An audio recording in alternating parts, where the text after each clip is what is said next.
Bismillahirrahmanirrahim. Alhamdulillah wassalatu wassalam ala Rasulillah amma ba'd.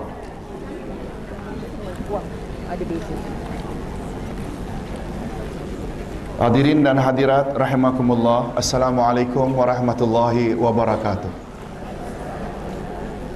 Alhamdulillah, kita bersyukur kehadirat Allah Subhanahu wa taala karena masih diberi peluang untuk memperbaiki amal ibadah kita kepada Allah Azza wa Jalla.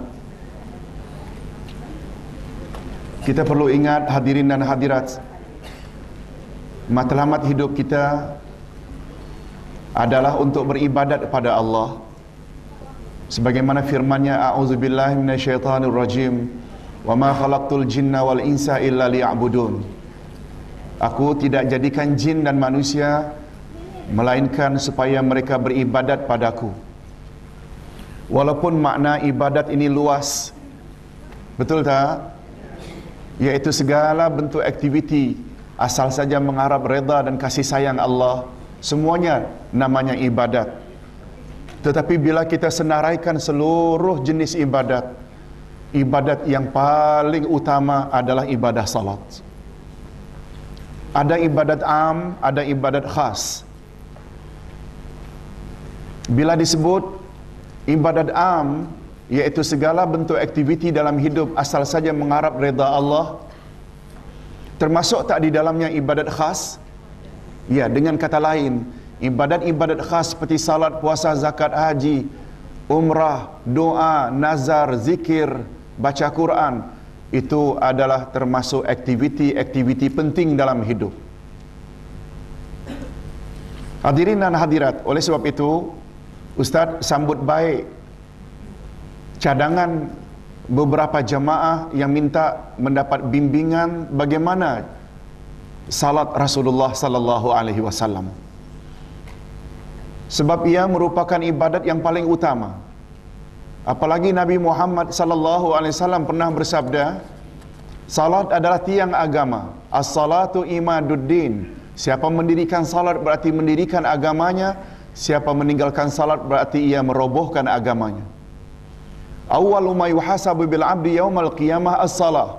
Pertama-tama yang Allah akan tanya nanti pada hari akhirat tentang salat seseorang. Bila salatnya bagus, sempurna, amal-amal lain ikut sempurna. Bila salatnya rosak, tak sempurna, amal-amal lainnya turut tidak sempurna. Nabi juga bersabda, pembeza antara Muslim dengan kafir adalah meninggalkan salat. Nah hadirin dan hadirat, karena salat adalah ibadat khusus. Ibadat khusus syaratnya diterima oleh Allah ada dua. Pertama, mesti lakukan dengan ikhlas lillah. Yang kedua, lakukan ikut cara Rasulullah. Oleh sebab itu buku ini saya tulis, saya susun bukan berdasarkan mazhab-mazhab tertentu.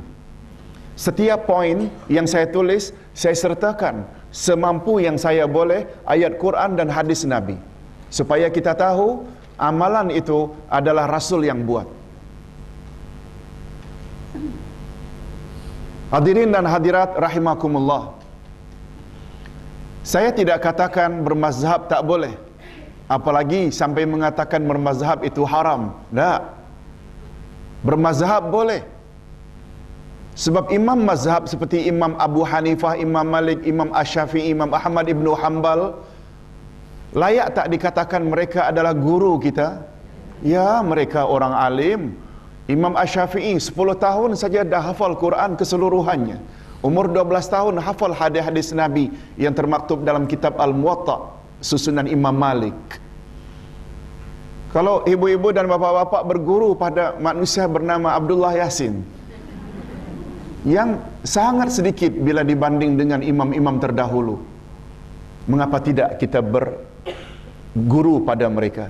Cuma yang tak boleh, bermazhab boleh, ta'assub mazhab tak boleh. Bermazhab boleh, fanatik mazhab tak boleh. Sebab semua imam mazhab mengatakan, iza sahal hadis fahuwa mazhabi. Bila kau jumpa hadis itu sahih, itulah dia pendapat aku atau mazhab aku. Imam Syafi'i pernah mengatakan, bila pendapat aku bercanggah dengan hadis yang sahih, buang jauh-jauh pendapatku dan ambil hadis yang sahih. Ini memberi makna imam kita, Imam Asy-Syafi'i khususnya, suruh tak kita ta'assub mazhab? Tidak. Oleh sebab itu, hadirin dan hadirat, Ustaz rasa supaya kita sempurna, tak usahlah kita bahas ini cincai-cincai saja. Betul tak? Ustaz bimbang, kalau kita tidak jadikan 2 kali ke buku macam ini, 2 kali penjelasan, dia sia-sia saja. Betul tak? Baik kita buat semampu yang kita boleh. Umpamanya, bab ini kita bahas hari ini, dan Ustaz tidak beritahu, untuk pertemuan akan datang, kita akan bahas bab niat, takbiratul ihram dan membaca Al-Fatihah. Nah, di rumah tolong baca supaya boleh Ustaz bahas dengan cepat pada pertemuan akan datang. Betul tak? Baik. Coba lihat muka surat 1. Dalam mukaddimah dah jelaslah mengapa ibadah salat ni sangat istimewa. Pertama, perintahnya dijemput sendiri oleh Rasulullah sallallahu alaihi wasallam melalui peristiwa apa? Isra' Mi'raj. Kedua, ia merupakan tiang agama. Ustaz tadi dah sebut. Yang ketiga, ia menjadi ukuran antara muslim dan kafir. Yang keempat, ia amalan pertama yang akan disoal pada hari kiamat. Yang kelima, ia ibadat pertama yang diwajibkan dalam Islam. Selain daripada itu, hadirin dan hadirat rahimakumullah, ibadah salat sangat berperanan. Macam Ustaz dulu ada sebut dalam salah satu nota ekstra, kalau tak salah dulu, apa dia? Nilai-nilai pendidikan dalam ibadah salat. Ada yang masih ingat? Nilai-nilai pendidikan dalam ibadah salat. Kan ada ibadat jasmani.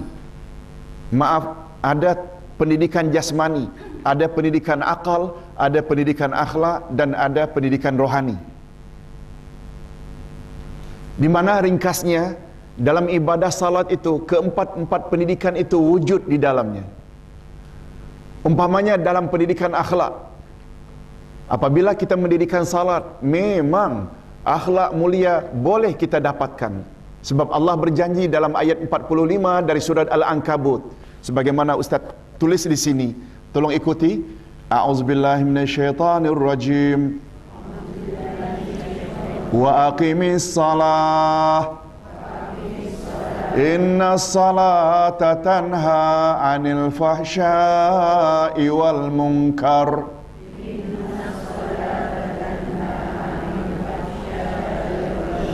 Dan dirikanlah salat, sesungguhnya salat itu mencegah daripada perbuatan keji dan mungkar.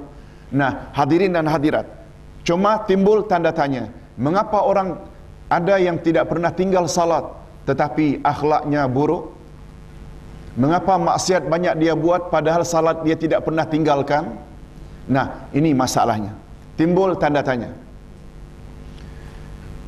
Ustaz selalu sebut, kalau Allah dah sebut matlamat salat itu supaya menghindarkan kita dari maksiat dan mungkar, perbuatan keji dan perbuatan mungkar, itu janji Allah. Allah pernah tak mungkir janji? Nah, kalau begitu kesimpulannya, bila ada orang yang tak pernah tinggal salat, tetapi maksiat buat juga, mungkar buat juga, perbuatan keji buat juga, ada 2 kemungkinan. Kemungkinan pertama, Allah telah berbohong dengan janjinya. Yang kedua, salat orang tersebut yang tak sempurna lagi. Terhadap kemungkinan pertama, maha suci Allah daripada berbohong. Betul tak? Mustahil. Kemungkinan pertama, Allah berbohong dengan janjinya. Innallaha la yukhliful mi'ad. Allah tak pernah mungkir janji. Nah, kalau begitu, di mana salahnya bila salat tidak memberi kesan supaya kita dapat menghindarkan dari maksiat dan mungkar? Nah, kalau begitu kemungkinan yang keberapa? Yang kedua. Yang pertama tadi, Allah bohong dengan janjinya, tak mungkin. Maha suci Allah daripada berbohong. Nah, kalau begitu salat kita yang tak sempurna. Nah, macam mana Ustaz salat itu baru dikatakan sempurna? Salat supaya sempurna dan selanjutnya diterima oleh Allah dan akhirnya dapat dikategorikan dalam amal saleh, syaratnya ada berapa? 2. Pertama, lakukan salat ikhlas lillah. Ikhlas dengan makna jangan ada riak, jangan ada syirik, betul tak? Dan yang kedua, lakukan salat itu ikut cara Rasul sallallahu alaihi wasallam. Nah, ibu-ibu dan bapa-bapa sekalian, syarat pertama yaitu ikhlas. Kita telah bahas dengan panjang lebar dalam akidah. Itu sebabnya ada ibadat hati. Kan salah satu ibadat hati itu selain cinta, takut, sabar, tawakal, kan juga ikhlas. Betul tak? Itu pembahasan akidah. Kita tak bahas di sini masalah niat. Masalah ikhlas kita tidak bahas dalam bab fiqh ini. Itu telah dibahas dalam bab akidah.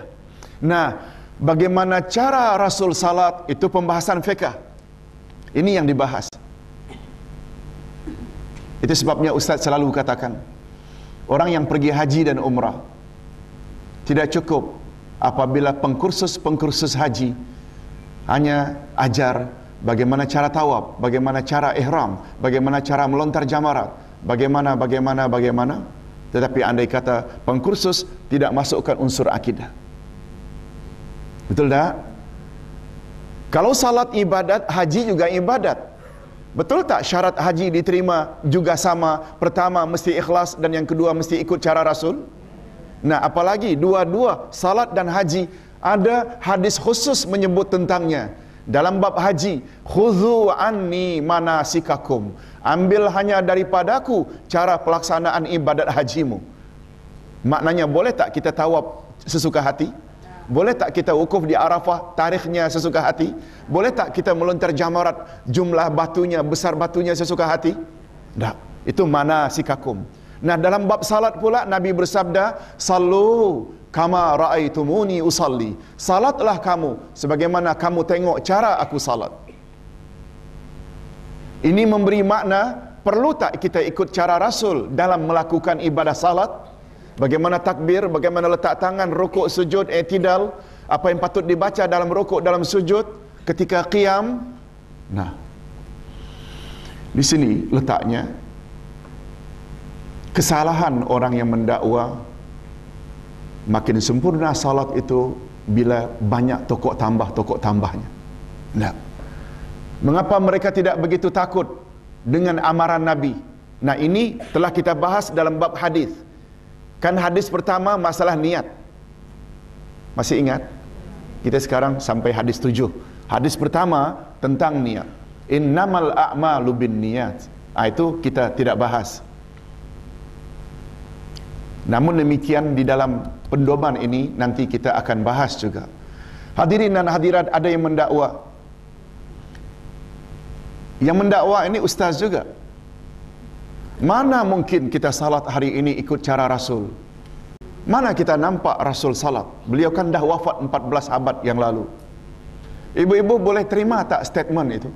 Tak. Kita boleh lihat bagaimana cara Rasul salat melalui hadis-hadisnya. Kecualilah bila kita orang yang anti hadis. Tak percaya hadis, itu bab lain. Kalau kita percaya hadis, hadirin dan hadirat, hadis Nabi SAW telah dibukukan. Malah bukan saja dibukukan, tapi dibuat bab demi bab. Bab takbiratul ihram, ini hadisnya. Bab meletakkan tangan di atas dada, ini hadisnya. Bab surat Al-Fatihah, bab rukuk, bab sujud, semua ada bab. Kita tinggal ambil saja buku-buku hadis yang sahih untuk kita jadikan sandaran. Bila kita ikut berdasarkan hadis, boleh tak kita samakan dengan kita salat ikut cara Rasul? Walaupun kita tak lihat Rasulullah sallallahu alaihi wasallam. Sebab hadirin dan hadirat, Nabi Muhammad sallallahu alaihi wasallam bersabda, "Tuba man ra'ani wa amana bi." Tuba, tuba, tuba, tuba, tuba, tuba, tuba man amana bi walam yarani. Hadis riwayat Imam Ahmad. Beruntung dan berbahagialah orang yang jumpa aku, lihat aku, lalu beriman padaku. Beruntung dan berbahagialah, beruntung dan berbahagialah, beruntung dan berbahagialah. Setengah riwayat Nabi ulang 3 kali, setengah riwayat Nabi ulang 7 kali. Orang yang beriman padaku, padahal ia tidak pernah jumpa aku. Apa maknanya? Penghormatan dari Rasulullah untuk umat Islam akhir zaman yang begitu kuat berpegang dengan sunnahnya walaupun mereka tidak sezaman dengan baginda. Mudah-mudahan kita termasuk dalam golongan ini. Amin ya rabbal alamin. Betul tak? Ini yang. Ini belum Ustaz bawa lagi bab Nabi pernah tanya siapakah orang yang paling hebat imannya? Kan para sahabat jawab malaikat. Masih ingat cerita itu? Jangan perasaan. Setelah Nabi katakan bagaimana malaikat tidak beriman pada Allah, mereka saja berada di samping Allah, di sisi Allah. Lalu sahabat berubah jawaban, al-anbiya, kalau gitu para nabi wahai Rasul. Juga Nabi tolak, bagaimana para nabi tidak beriman pada Allah dengan iman yang mantap, wahyu saja diturunkan pada mereka. Akhirnya para sahabat menjawab, nahnu ya Rasulullah, agaknya kami. Ini yang namanya perasaan. Nabi juga tolak, bagaimana kamu tidak beriman kepada Allah dengan iman yang mantap, aku saja berada di tengah-tengah kamu. Nah, setelah sahabat tak boleh jawab, Nabi sambung, yang aku maksudkan orang yang paling tinggi imannya ialah orang-orang yang datang sesudah kamu. Mereka dapati Al-Quran, mereka fahami Al-Quran dan amalkan dalam kehidupan seharian. Mudah-mudahan termasuk kita. Amin. Ini tak perasaan namanya, Bu. Sebab kita katakan mudah-mudahan termasuk kita. Nah, hadirin dan hadirat, Ustaz rasa perlu Ustaz buat mukaddimah semacam itu, baru kita boleh terima apa yang Ustaz susun ini, insya-Allah. Nah, kita langkaukan saja apa yang Ustaz sebutkan ini semua sudah ada Ustaz jelaskan tadi tentang sallu kama raaitumuni usalli. Nah, sekarang hadirin dan hadirat, kita mula saja dengan bab wuduk. Lihat muka surat 3. Hadirin dan hadirat rahimakumullah. Tentang dasar wuduk ini, hadirin dan hadirat, Ustaz telah jelaskan beberapa kali. Bila ada satu amalan dalam Islam, perkara utama yang kita perlu kaji, suruhan tersebut ada tak referensnya dari Al-Quran atau Sunnah? Ada tak dalil atau hujahnya yang disebut oleh Quran dan Sunnah untuk jadi pegangan saya? Itu yang paling utama dalam disiplin mencari ilmu.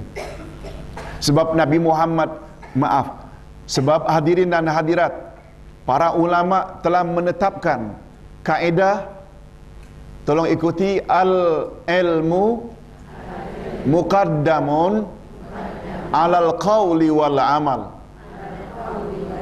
Ilmu hendaklah didahulukan daripada ucapan dan perbuatan. Oleh sebab itu bila kita nak berucap, kita mesti ada ilmu baru kita ucap. Bila kita nak berbuat, mesti ada ilmu baru kita berbuat. Oleh sebab itu hadirin dan hadirat, tidak akan sempurna apa saja ibadat dan pertuturan kita bila kita sendiri tidak ada ilmu tentang perkara tersebut. Oleh sebab itu, dalam bab wuduk, ada tak dalilnya atau hujahnya dari Quran dan Sunnah? Kita jawab ada. Ini Ustaz tolong susun. Yang pertama surat Al-Maidah ayat 5, ayat 6, iaitu surat Al-Maidah atau surat 5 ayat 6. Tolong ikuti. A'udzubillahi minasyaitonirrajim. Ya ayyuhallazina amanu idza qumtum ila sholati faghsilu wujuhakum wa aydiyakum ilal marafiq wamsahu biru'usikum wa arjulakum ilal ka'bain Hai orang-orang yang beriman, apabila kamu hendak mengerjakan salat, maka basuhlah mukamu dan tanganmu sampai dengan siku, dan sapulah kepalamu dan basuh kakimu sampai dengan kedua mata kaki. Maknanya, tertib atau suruhan uduk itu ada tak dalam Quran? Ada. Ibu-ibu dan bapa-bapa sekalian, tahu itu saja dah cukup. Hafalnya, kalau hafal lagi bagus. Tak hafal, tak jadi masalah. Bila ditanya, ada tak dalil atau hujah yang kita disuruh salat, yang kita disuruh wuduk sebelum salat? Kita jawab ada. Bila ditanya, dari mana awak tahu? Jangan cakap Ustaz Abdullah cakap. Nah, sekarang kita dah boleh cakap dah. Ali Imran ayat 6. Itu Al-Ma'idah ayat 6. Surat Al-Ma'idah ayat 6. Selamat sikit Ustaz. Itu namanya ilmu. Betul tak, Bu? Jangan cakap orang jangan. Nah, untuk mempercepat atau menghemat masa, Ustaz bacakan saja terjemahan di mana Rasulullah sallallahu alaihi wasallam bersabda, la tuqbalu salatu ahadikum in ahdatha hatta yatawadda. Maknanya, muka surat yang keempat, Rasulullah sallallahu alaihi wasallam bersabda, tidak diterima salat salah seorang dari kamu jika ia berhadas sehingga ia berwuduk. Hadis sahih riwayat Imam Bukhari dan Imam Muslim. Nah, ada tak hadis sokongan yang apabila kita dah buang air besar ke kecil ke, buang angin ke, kita mesti berwuduk?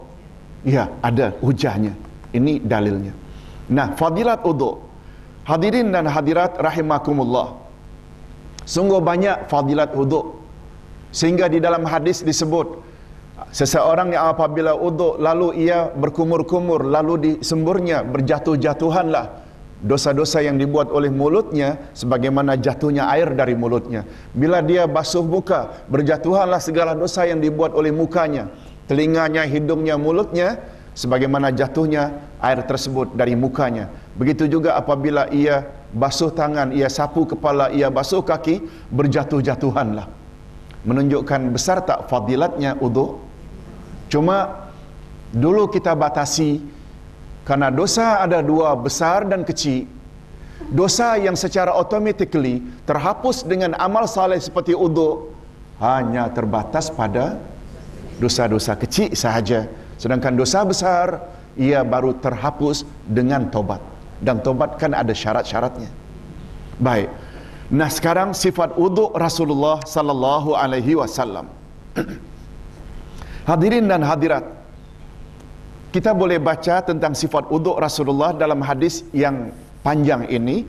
Nah, sekarang Ustaz ingin sebut secara detail tertib wuduk Rasulullah sallallahu alaihi wasallam, muka surat 6.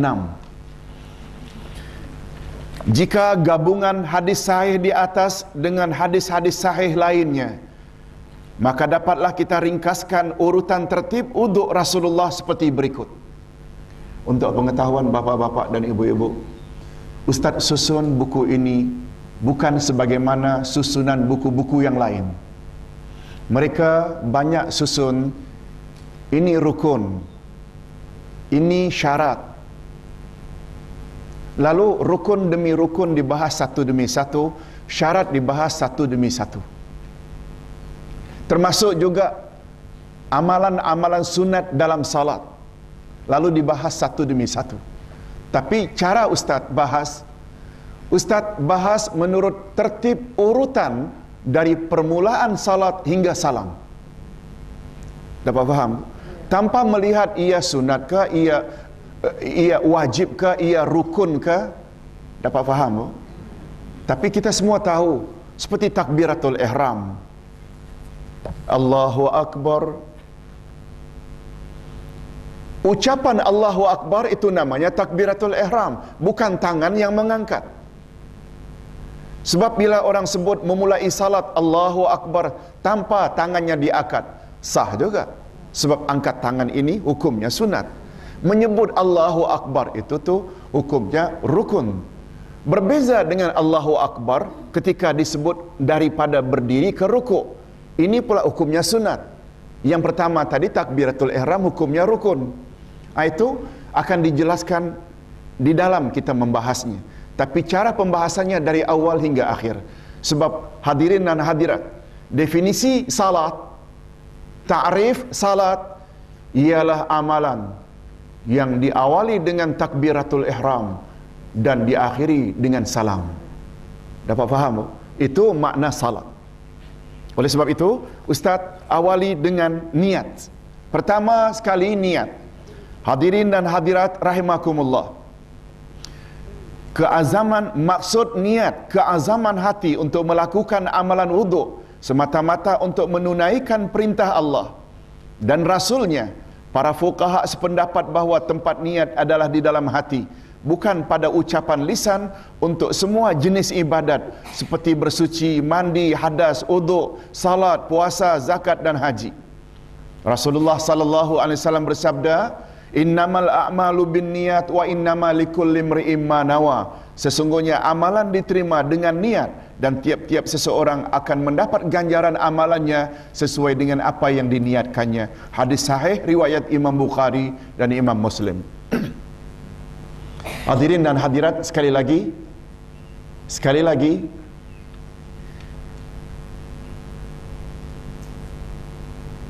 pembahasan yang kita sedang bahas ini adalah tentang wuduk.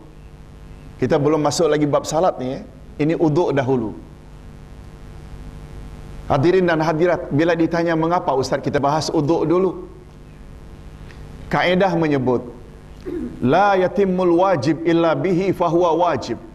Tak akan sempurna suatu kewajiban kecuali dengannya, makanya dia itu juga wajib. Hadirin dan hadirat, sempurna tak salat? Sah tak salat tanpa wuduk? Wuduk barulah salat, barulah sempurna bila berwuduk dulu. Kewajiban salat tak sempurna kecuali dengan wuduk. Maka wuduk hukumnya apa? Wajib. Itu sebabnya kita perlu buat atau tahu tentang niat atau wuduk dahulu. Nah sekarang bila kita lihat tertib niat, tertib wuduk, niat dahulu. Mengapa niat dahulu, Ustaz? Bukankah niat itu terletak ketika kita basuh muka? Nah ini timbul masalah. Hadirin dan hadirat, memang betul niat ketika basuh muka. Mengingat muka, basuh muka adalah anggota pertama daripada urutan anggota-anggota yang wajib dibasuh. Tapi dia bukanlah anggota pertama yang kita lakukan. Kita lakukan kan dulu basuh tangan sampai ke pergelangan, berkumur-kumur, kemudian kita istinsyar, madmadah. Kesemuanya itu kita lakukan sebelum basuh muka. Nah, kalau begitu Ustaz, niatnya di mana? Sebelum muka lagi yang kita disuruh berniat. Apakah tak perlu niat sebelum itu? Perlu. Nah, bila ditanya di mana atau apa sebab perlu niat ketika membasuh muka, membasuh tangan? Sebab hadirin dan hadirat, kegunaan niat ada dua. Pertama, untuk membezakan amal itu antara adat dengan ibadat. Orang kafir bila bangun tidur basuh tangan juga, basuh muka juga, itu adat. Apa makna adat? Kebiasaan. Biasanya begitu. Tapi untuk membezakan antara itu adat dengan ibadat, niat. Oleh sebab itu, bila seorang Muslim buka paip lalu tampung dengan tangannya basuh sampai pergelangan, dia niat itu uduk, dia jadi uduk. Kalau tak ada niat, itu maknanya adat kebiasaan harian. Yang dengan niat dia layak dapat pahala. Yang tak ada niat, dia tidak dapat pahala. Dan kegunaan niat yang kedua, untuk membezakan itu amal wajib atau amal sunat. Untuk membezakan antara satu amal dengan amal yang lain. Hadirin dan hadirat, kita tidak tahu orang itu salat zuhur ke salat asar. masing-masing 4 rakaat.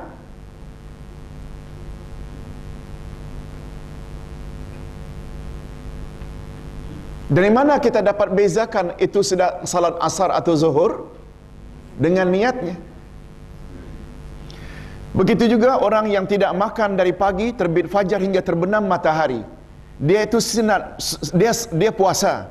Puasanya puasa sunat ke, puasa nazar ke, puasa qada ke, puasa diet ke? Tergantung. Kalau sekedar tidak makan tanpa niat itu tidak dapat pahala, itu adat untuk diet. Tetapi untuk membezakan itu puasa nazar ke, qada ke, sunat Senin ke, apa yang membezakannya? Niat.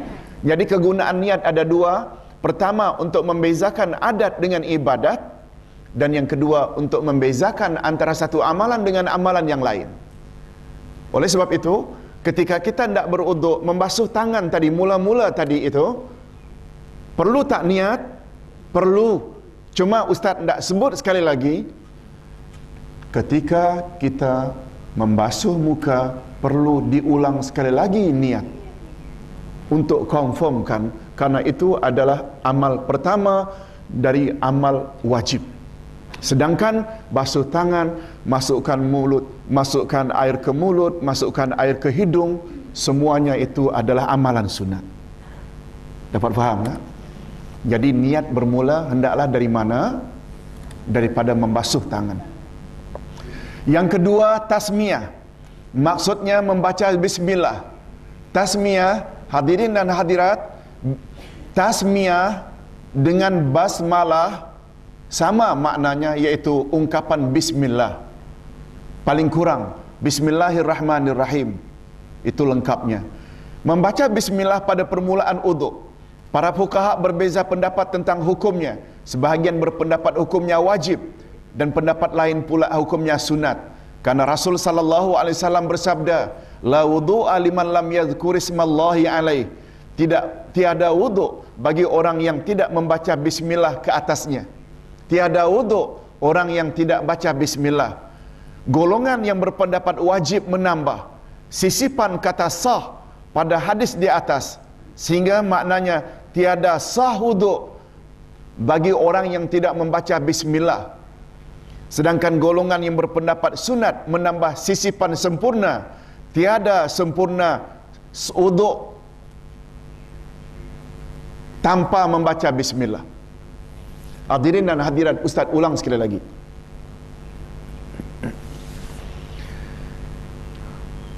Di dalam hadis disebut, dalam hadis lain, la salata li jaril masjid illa fil masjid. Tiada salat bagi jiran tetangga masjid kecuali dalam masjid. Tiada salat. Para ulama berbeza pendapat. Ada yang mengatakan berjamaah di masjid untuk salat-salat wajib. Wajib hukumnya. Mereka memasukkan sisipan, tiada sah salat jiran tetangga masjid kecuali dalam masjid.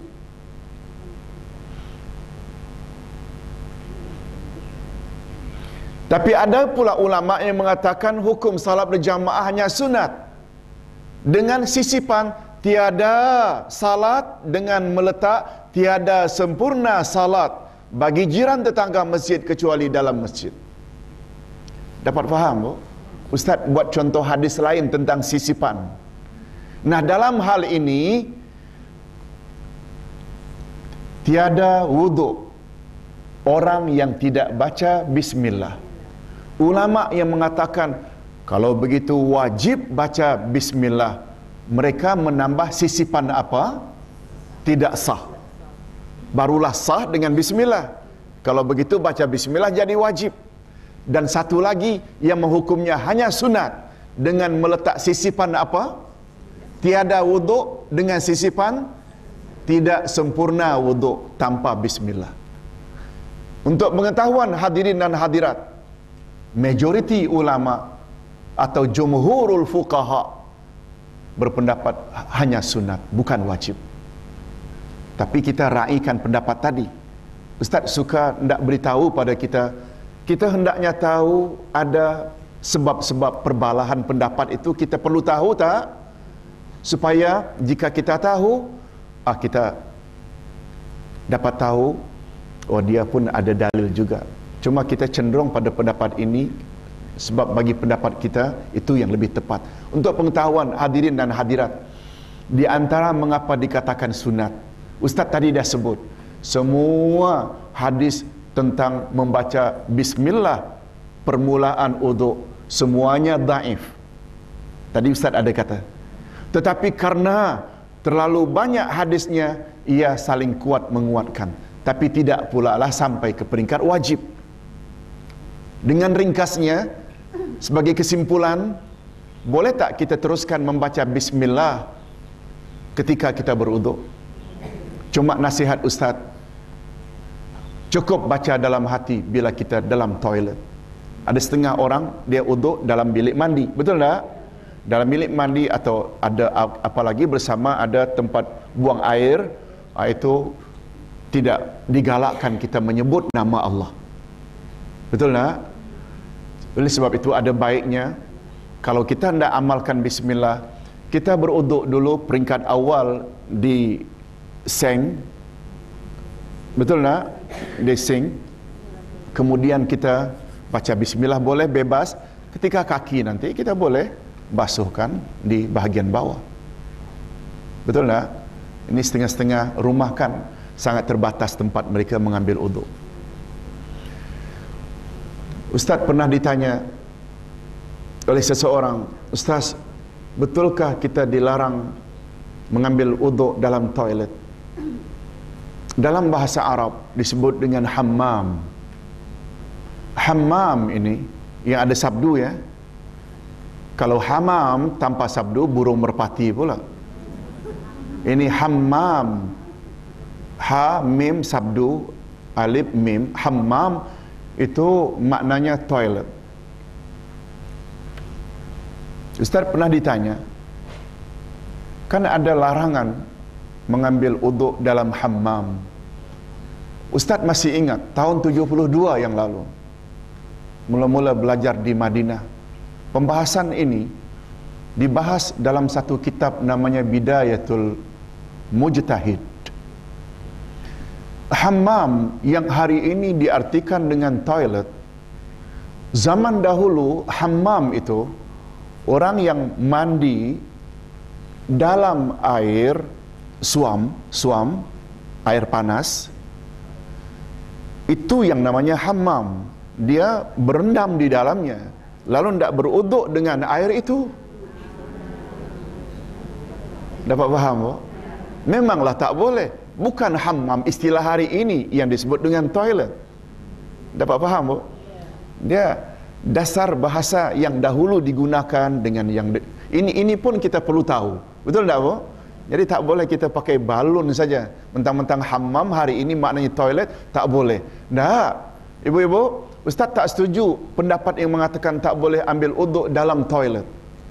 Yang mustahak air itu bersih, janganlah kena percikan-percikan kalau ada najis. Itu masalah yang boleh kita atasi kan? Betul tak? Andai kata kita pastikan toilet itu semua dah kita bersihkan, lalu kita beruduk, tidak sedikit pun ada percikan najis mengenai anggota kita, tak ada masalah sebenarnya. Cuma masalah dalam memahami hammam, makna dahulu ketika para ulama zaman dahulu, kurun-kurun awal dulu mengartikan hammam dengan pengertian itu. Penjelasan ini ada di dalam kitab Bidayatul Mujtahid. Tak boleh kita gunakan dengan istilah toilet hari ini. Dapat faham? Ya. Baiklah hadirin dan hadirat. Yang ketiga membasuh telapak tangan. Membasuh tangan hingga pergelangan sebanyak 3 kali. Rasulullah sallallahu alaihi wasallam bersabda, Ra'aitu Rasulullah an Aus bin Abi Aus an jaddihi radhiyallahu anhu qala ra'aitu Rasulullah sallallahu alaihi wasallam tawadda fastauka fasalasan. Daripada Aus bin Abi Aus, daripada datuknya radhiyallahu an katanya, aku melihat Rasulullah beruduk lalu baginda membasuh telapak tangannya sebanyak 3 kali. Sebanyak 3 kali. Nah, maknanya ada tak dalil bahawa Rasulullah sallallahu alaihi wasallam membasuh tangan hingga telapak tangan. Membasuh telapak tangan ni maksudnya sampai ke pergelangan tangan. Bila telapak tangan, ibu-ibu, istilah telapak tangan ni, yang ini ni, betul tak? Ini apa namanya? Belakang tangan. Kita jangan keliru dalam hal istilah telapak tangan. Al-kaf maknanya telapak tangan.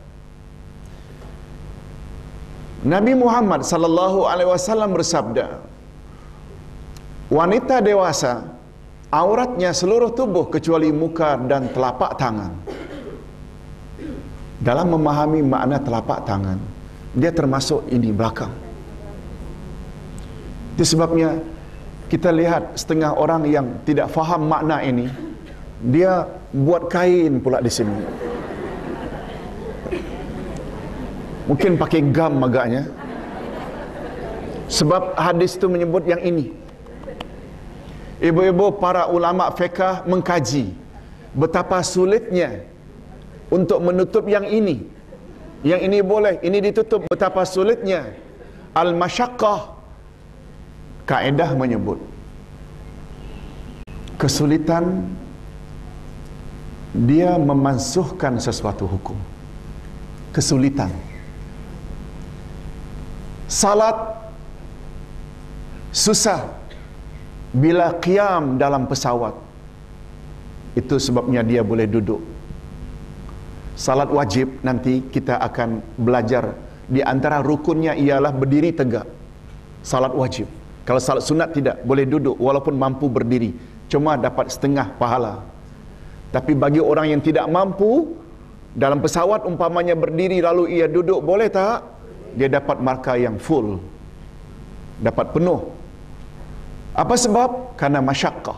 Oleh sebab itu, tak perlu ibu-ibu kita tutup yang ini ni karena masyaqqah. Oleh sebab itu, dalam bab membasuh tangan, bila disebut sunat, di antara sunat wudu ialah membasuh telapak tangan, bukan yang ini sahaja. Itu sebabnya kita kena begitu. Sampai di mana? Betul, pergelangan tangan. Di sini dah lain lagi namanya. Baik. Hadirin dan hadirat. Pertama sekali niat. Yang kedua apa tadi? Basmalah atau tasmiyah. Kita mengucap bismillah. Dan yang ketiga apa tadi?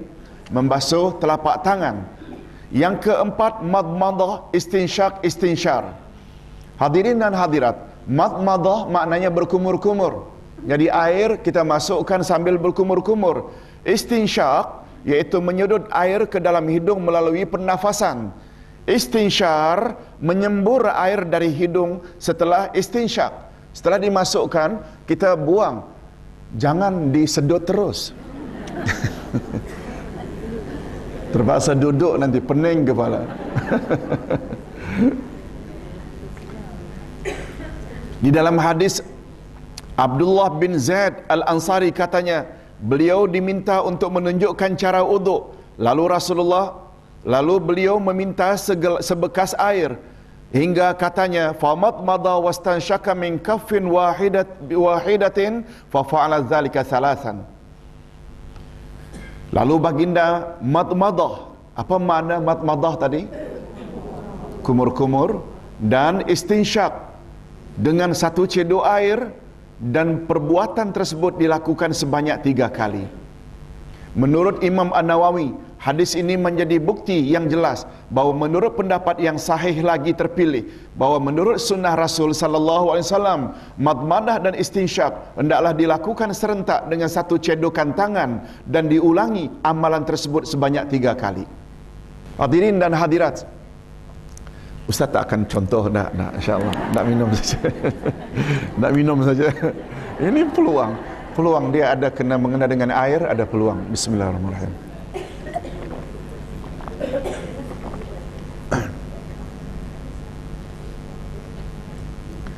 Rasulullah sallallahu alaihi wasallam diminta untuk mempraktikkan, mencontohkan demo macam mana madmadah dan istinsyaq.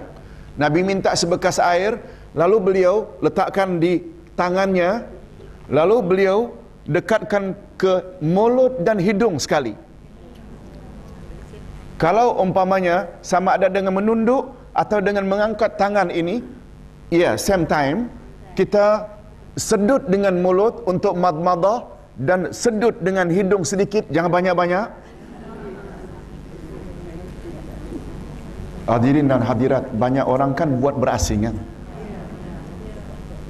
Tangan memang betul berasingan, mulut dibuat berasingan, kemudian hidung pula berasingan. Sebenarnya hatta menurut Imam An-Nawawi, Imam An-Nawawi adalah imam yang paling besar dari mazhab Imam Asy-Syafi'i. Kan ada Riyadhus Salihin, kan ada kitab itu, Syarah Sahih Muslim, itu Imam An-Nawawi adalah salah seorang ulama besar dari mazhab Syafi'i.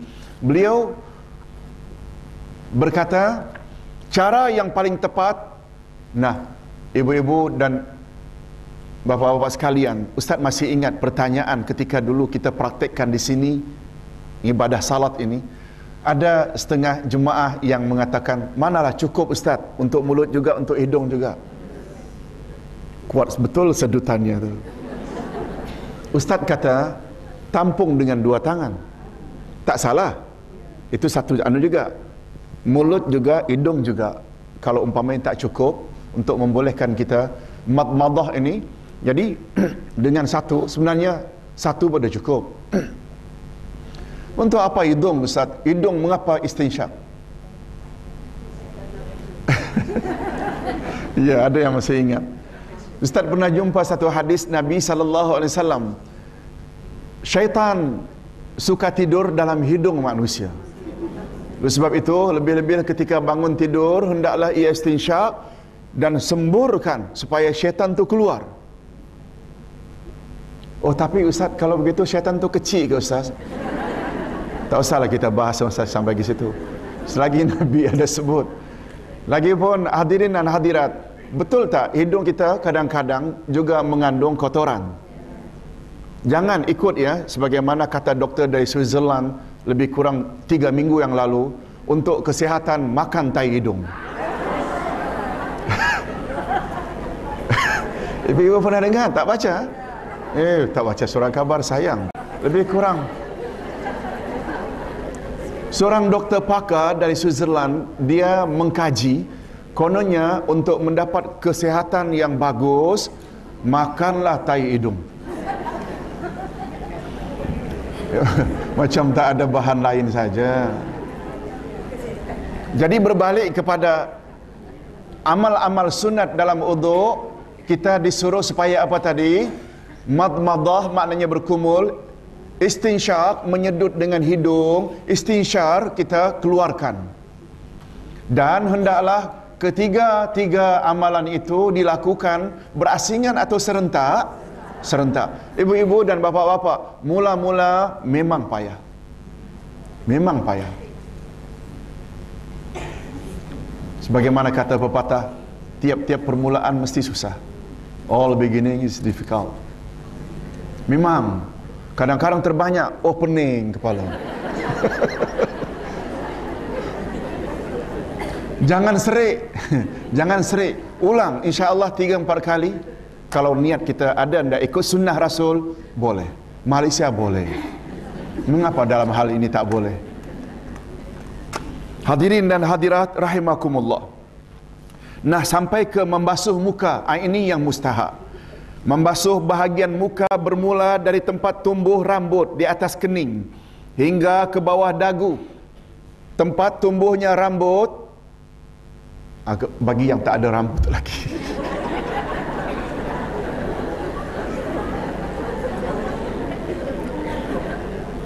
Setengah-setengah ada yang tak ada rambut. Agak-agaklah yang dulu rambut tu.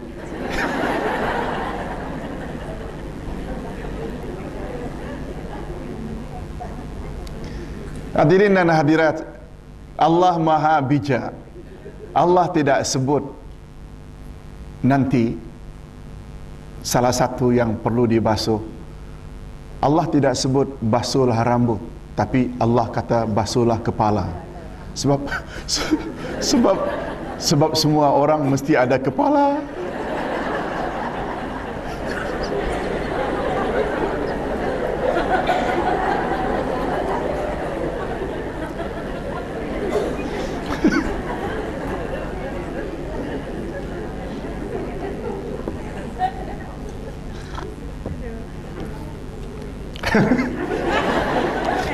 Ada orang ada kepala, ada rambut.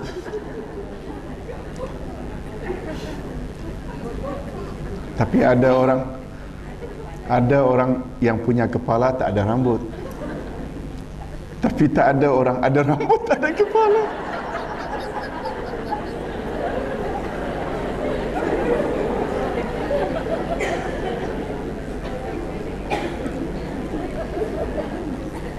Itu sebabnya dalam amalan haji yang disebut dengan tahallul,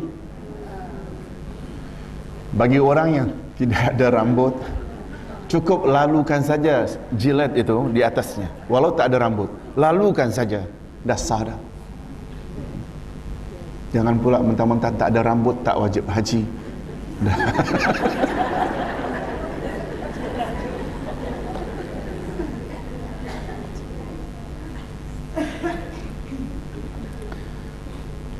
Jadi makna membasuh muka ialah membasuh bahagian muka bermula dari tempat tumbuh rambut di atas kening hingga ke bawah dagu, dan dari pangkal telinga kanan hingga pangkal telinga kiri, termasuk rahang. Rahang ini rahang yang bawah ni, antara telinga dengan dagu. Iya, telinga dengan dagu ini rahang. Kebanyakan para fuqaha atau ulama fiqh berpendapat ketika membasuh muka inilah kita diwajibkan memasang niat, karena ia adalah anggota pertama yang diwajibkan membasuhnya. Ada pula yang berpendapat pada permulaan uduk. Itu sebabnya Ustaz punya pandangan kita combinekan sekali. Betul tak? Bila kita tadi ketika basuh tangan hingga pergelangan, madmadah, istinsyar, tidak ada niat, maknanya itu tidak digolongkan sebagai ibadat. Bila tak digolongkan ibadat, dia jadi adat. Kalau diniatkan, kan dia jadi ibadat dan layak tak dapat pahala. Nah, itu dia. Ustaz tidak katakan bila tak berniat dari awal maka tidak sah. Tak, Ustaz tak kata begitu. Betul tak, Bu?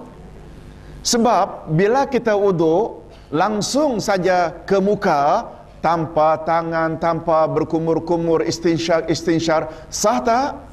Sebab itu rukun, yang ini semua sunat. Cuma untuk mendapat pahala berkumur-kumur dan sebagainya tadi, perlu tak niat? Nah, kita combinekan. Jadi paling bagus kita mula dari awal, kemudian kita ulang sekali lagi ketika basuh muka, karena muka adalah anggota pertama yang wajib hukumnya dibasuh. Nah, tentang dalilnya dah tercakup di dalam dalil yang tadi. Ini adalah bahagian daripada surat Al-Ma'idah ayat 6 tadi. Nah, yang keenam pula menurut urutannya, mencelah-celah janggut dengan jari. Ini bagi yang ada janggut lah. Menurut kebanyakan fuqaha, hukumnya hanya sunat, dan hukumnya menjadi wajib jika janggutnya tebal dan boleh menghalang air sampai ke kulit. Mengapa Ustaz jadi wajib? Ini yang Ustaz katakan tadi, kaedah tidak sempurna suatu kewajiban kecuali dengannya, maka dia hukumnya wajib. Membasuh muka, kan ada orang yang punya janggut dan sideboardnya yang lebat, begitu tak? Betul tak, Bu? Kalau hanya sekedar siram begitu, air tak sampai ke bahagian yang sepatutnya dibasuh yang disebut muka, kecuali dengan mencelah-celahkan jari ke janggut-janggutnya yang tebal tadi, seperti Usamah bin Laden. Tidak sampai air itu ke kulit. Bila dia tidak buat, maka mencelah-celah itu jadi wajib bagi orang yang demikian. Dapat faham, Bu? Itu kaedah itu kita kena gunakan senantiasa. Itu sebabnya Ustaz selalu kata, naik haji memanglah dikatakan wajib bagi orang yang mampu. Betul tak? Tetapi apabila ia pergi ke haji, cara tawaf tak tahu, cara sa'i tak tahu, cara ini tak tahu, cara tak tahu, untuk orang ini ikut kursus haji wajib. Sebab tidak sempurna hajinya bila tak ikut. Maksud Ustaz ikut kursus haji tak semestinya secara formal. Datangkan guru ke rumah ke mengajar. Pokoknya mesti tahu sebelum. Sempurna tak haji kalau ia hanya ikut-ikutan saja? Kan mengetahui itu kan jadi wajib. Itu maksudnya. Apalagi Nabi sebut secara jelas, khuzu anni manasikakum. Ambil hanya daripadaku cara pelaksanaan ibadat hajimu. Hadirin dan hadirat. Nah, menurut Anas radhiyallahu anhu katanya, Rasulullah jika beruduk, baginda mengambil secedok air dengan tangannya sambil mencelah-celah janggutnya dengan tangannya, lalu bersabda, demikianlah aku diperintahkan oleh Tuhan Azza wa Jalla. Ini menunjukkan bahawa janggut Rasul tebal tak? Tebal. Yang ketujuh, membasuh dua tangan hingga ke siku. Ini juga kita ambil bahagian dari ayat yang tadi juga, ayat yang sama. Kita ambil bahagiannya. Al-Maidah ayat 6. Dan basuhlah tanganmu sampai ke siku. Hamran berkata Rasulullah membasuh tangan kanannya hingga ke siku sebanyak 3 kali. Demikian juga tangan kirinya seperti itu. Para fuqaha berbeza pendapat, adakah siku termasuk wajib dibasuh atau tidak. Pendapat yang lebih layak, yang lebih banyak ialah termasuk siku. Pandangan ini diperkuat oleh hadis Nuaim bin Mujmar. Katanya, aku melihat Abu Hurairah beruduk, lalu beliau membasuh mukanya dengan mengisbalkan atau melebihkan basuhan bahagian wuduknya, dan membasuh tangan kanannya hingga ke lengan. Hingga membasuh tangannya hingga apa? Hadirin dan hadirat, boleh tak? Apa makna lengan? Lengan ialah bahagian yang terletak di antara siku dengan bahu. Bahu, siku, ini dia lengan. Abu Hurairah, beliau beruduk sampai ke lengan. Maknanya termasuk siku tak? Masuk? Termasuk siku? Apalagi hadirin dan hadirat, cara wuduk, Ustaz selingi sedikit. Ada namanya secara isbal, ada cara khafif. Rasulullah sallallahu alaihi wasallam ketika daripada Arafah menuju Muzdalifah untuk mabit, bermalam. Orang kita istilahnya ambil batu. Sebenarnya bermalam. Dari Arafah beliau pergi ke Muzdalifah untuk bermalam dan ambil batu. Di pertengahan suatu tempat beliau berhenti karena buang air kecil. Setelah buang air kecil, Nabi uduk secara khafif. Khafif maknanya ambil uduk yang wajib saja dan sekali-sekali saja. Itu khafif. Lawan khafif isbal. Begitu naik onta lagi sampai ke Muzdalifah, Nabi salat Isya dan Maghrib di Muzdalifah, Nabi ambil uduk secara isbal. Isbal maknanya dengan sempurna, lengkap, malah beliau lebihkan bahagian yang dituntut. Kalau muka umpamanya hanya dari tumbuh rambut hingga ke dagu, beliau lebihkan.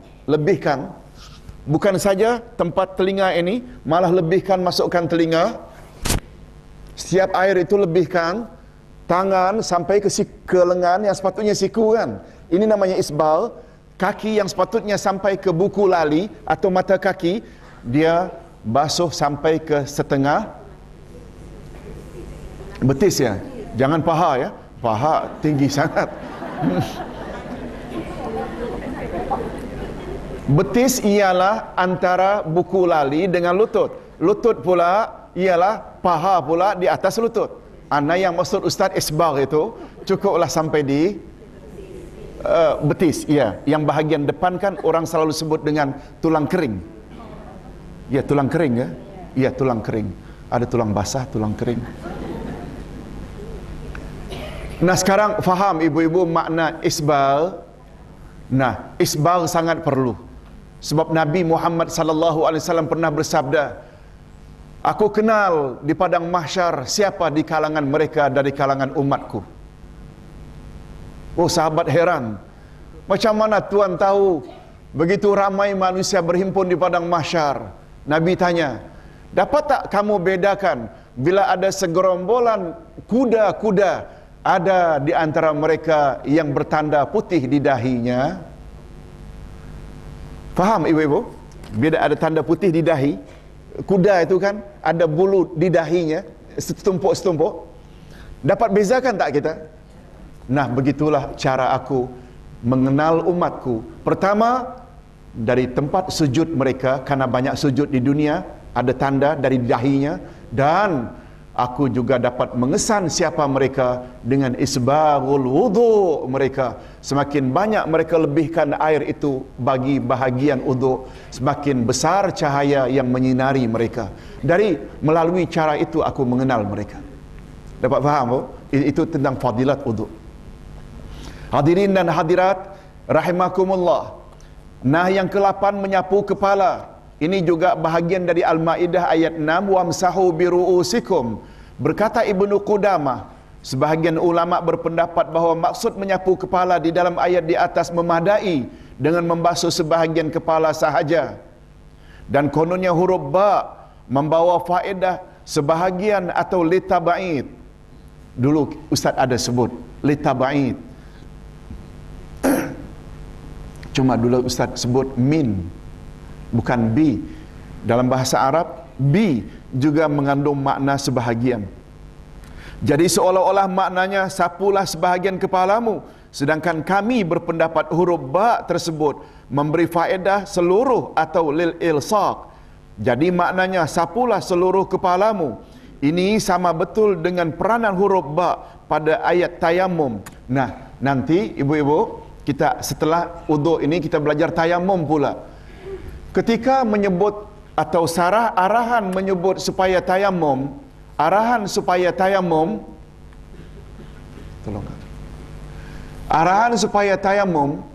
Rasulullah Allah Subhanahu wa taala menyuruh supaya kita tayammum dengan menyapu muka dan tangan. Muka dan tangan. Allah gunakan wamsahu biwujuhikum, sapulah wajahmu. Kalau bi itu dengan makna setengah, ada orang tayammum ke setengah muka saja. Tapi Allah gunakan biwujuhikum, menunjukkan bi itu dengan makna apa? Sebahagian atau seluruh muka. Oleh sebab itu, bila kita pasangkan dengan ayat wudu, wamsahu biwujuhikum,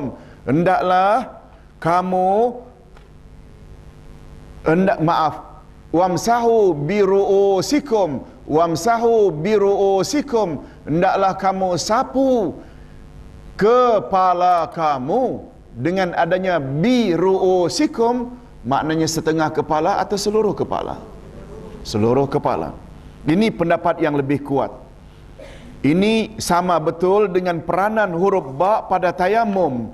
Pada tayammum, wamsahu biwujuhikum, sapulah seluruh mukamu. Jadi maksudnya bukanlah sapulah sebahagian mukamu. Dan pendapat yang mengatakan bahawa penggunaan huruf ba dalam ayat menunjukkan sebahagian adalah tidak benar dan tidak dikenal oleh kecendekiawan bahasa Arab. Malahan Ibnu Burhan berkata, siapa yang mendakwah bahawa huruf ba membawa faedah makna sebahagian, bermakna ia telah membawa perkara baru yang tidak pernah diketahui oleh pakar bahasa Arab. Imam Asy-Syaukani berkata, tidak ada riwayat yang sabit, yang kokoh bahawa huruf ba menunjukkan makna sebahagian. Pakar bahasa Arab yang bernama Sibawaih menafikan perkara tersebut sebanyak 15 tempat di dalam bukunya. Pendapat yang mendakwa memadai dengan menyapu sebahagian kepala telah dibantah oleh hadis sahih riwayat Imam Bukhari, Muslim, At-Tirmizi daripada Abdullah bin Zaid bahawa Rasulullah telah menyapu kepalanya dengan kedua-dua tangannya. Fa aqbala bihima wa adbar, bada'a bimiqdam ra'si summa dhahaba bihima ila qafahu summa raddahuma ila al-makan alladhi bada'a minhu. Maknanya, baginda menyapu kepalanya dengan dua tangannya. Baginda mula dari bahagian hadapan kepalanya, kemudian disapunya hingga ke belakang kepalanya, kemudian balik baginda ulangi lagi ke tempat baginda memulainya. Adapun menyapu di atas serban. Nah, sebelum ini, ibu-ibu dan bapa-bapa sekalian, sebagai contoh, setelah tangan dibasah. Nah, ada perkara yang Ustaz belum jelaskan. Di dalam wudu ada dua istilah. membasuh dan menyapu. Istilah membasuh iaitu kita basuh anggota dengan mengalirkan air. Sedangkan menyapu cukup basahkan tangan tanpa menampung air lalu disapu. Dapat bezanya kah? Nah, anggota yang dibasuh bermula dari tangan hingga pergelangan. Begitu juga madmadah dah jelaslah berkumur-kumur. Macam mana kalau tak ada air untuk dikumur? Betul juga hendak dihembuskan kalau tak ada air. Itu semuanya membasuh. Membasuh. Nah, yang paling ketara ialah membasuh termasuk muka tak? Sudah muka termasuk tangan tak? Semua itu adalah membasuh. Membasuh termasuk tak kepala? Tidak. Kepala menyapu. Sedangkan kaki pula membasuh sebab dia mesti diairi. Dilalukan air. Nah, hadirin dan hadirat. Oleh sebab itu, nah cara Rasulullah sallallahu alaihi wasallam setelah beliau tampung kedua tangannya dengan air, tampung, kemudian dibuang air itu, sudah dibasahkan dalam keadaan tidak menampung air, dia bermula dari depan sampai ke belakang. Dah ke belakang, Rasul kedepankan sekali lagi. Nah, kemudian lagi dikebelakangkan. Nah, di sini Rasulullah langsung ke telinga. Nah, ini barangkali kurang biasa oleh masyarakat kita. Ibu-ibu, kalau kita rasa susah mungkin rambut panjang, Ustaz punya pandangan ya. Dari mustahak dari depan kita ke belakangkan saja, sekali pun dah cukup bila kita langsungkan ke telinga. Tapi bila kita laki-laki umpamanya paling mudah, rambut mereka pendek apalagi dibotakkan, paling senang ke belakang, ke depan, kemudian ke belakang sekali lagi baru ke telinga. Kalau perempuan rambutnya panjang, sulit berbuat demikian. Supaya kita dapat amalkan menyapu kepala dengan keseluruhannya. Sebab selama ini kan laki-laki ke perempuan cukup sangkoknya, ketayapnya ditinggikan. Betul tak apa? Calit, ya, namanya calit. Ibu-ibu setengah pun tidak, suku pun tidak. Ini sebenarnya wuduk yang tidak sempurna. Kita kena robah. Setelah kita tahu, kita usaha untuk robah. Hadirin dan hadirat, adapun menyapu di atas serban atau amamah dan di atas tutup kepala khimar sebagai ganti menyapu kepala adalah juga diperbolehkan. Pendapat ini berdasarkan hadis berikut. Daripada Umar bin Umayyah katanya, aku melihat Rasulullah menyapu di atas serbannya dan kedua-dua khufnya, iaitu sepatunya. Pernah tak dilakukan oleh Rasul? Hadis ini sahih tak? Sahih Imam Bukhari. Daripada Bilal bahawa Rasulullah menyapu di atas kedua khufnya, iaitu sepatunya, dan khimarnya, tutup kepalanya. Yang kalau kita hari ini mini telkung kita. Andai kata di khalayak ramai, kita tidak buka, orang ramai semua menonton, tempat queue, semua laki-laki, perempuan queue. Kita macam mana tidak buka? Boleh tak kita di atas itu saja? Boleh, hadisnya ada. Tolong jangan kata ustaz kata. Hadisnya sahih Bukhari dan Muslim. Adapun jika seseorang memakai ketayap atau songkok, maka tidak dibenarkan berbuat demikian karena beberapa sebab. Songkok jangan pula di atas ini. Apa sebabnya? Ketayap dan songkok tidak menutupi seluruh kepala. Betul tak? Tidak seluruh kepala.